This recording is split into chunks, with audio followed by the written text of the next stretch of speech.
Nawan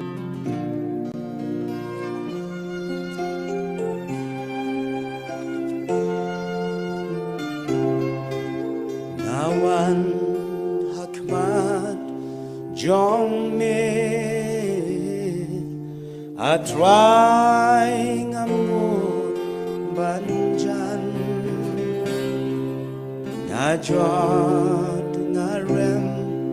ngalatonyet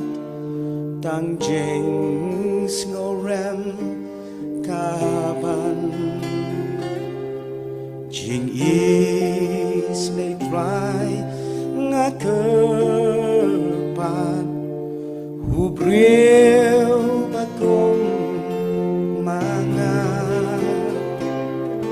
jing ai ko kenra ngan yap klem yo yaka ngaju yo snow labon sin mat mentaru gasno try Jehovah pilgrim leng ba ka birthday ngangat lot ma mito ai bor tin yang ngadak tisne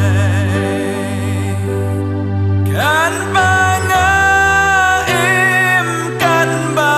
bangaim the ate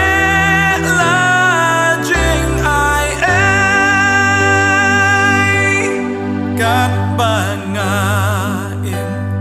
kat bangaim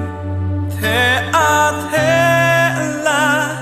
jing ai jan đi na jong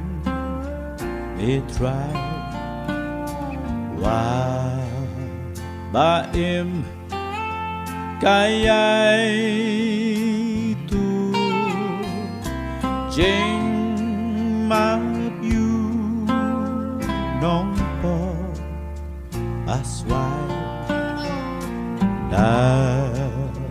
dom kalbri yai tu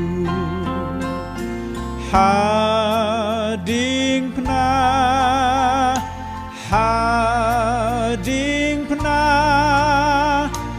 long kabu ram yang hadu men singa kan shen jing suk jai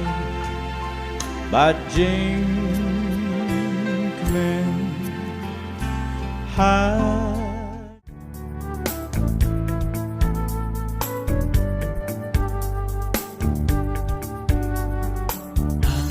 kayem tip riu ni la kayem tip spa